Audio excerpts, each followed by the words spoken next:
ఉపాయం ఉన్నోడు ఉపాసం ఉండడు అంటారు కదా. మన జగిత్యాల జిల్లాలో ఉన్న ఒక రైతు గసంటు ఉపాయమే చేసిండు.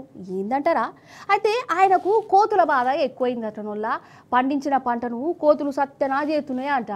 కోతుల బాధ తప్పించుకునేందుకు ఒక పెద్ద పులిని తెచ్చుకున్నాడు.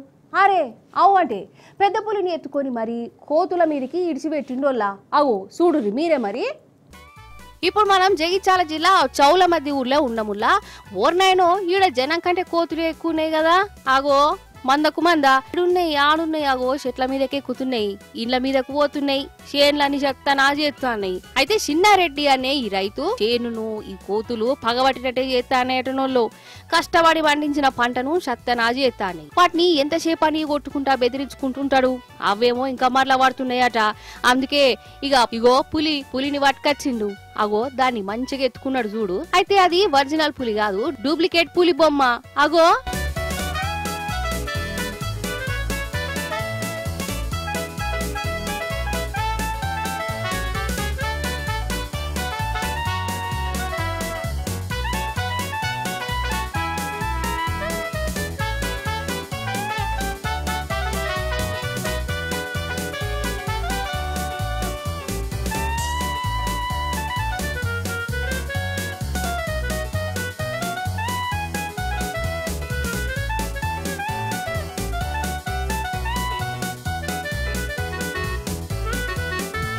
అయితే కోతులకు పులులంటే భయం కదా.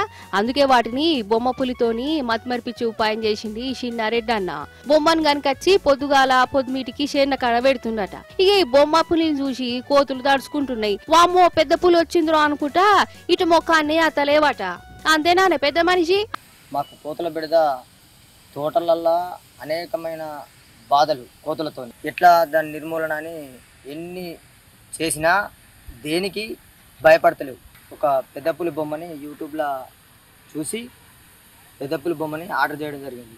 చేను కాడికి కొండపోతే కొంచెం భయపడి పోవడం జరుగుతుంది కోతులన్నిటి.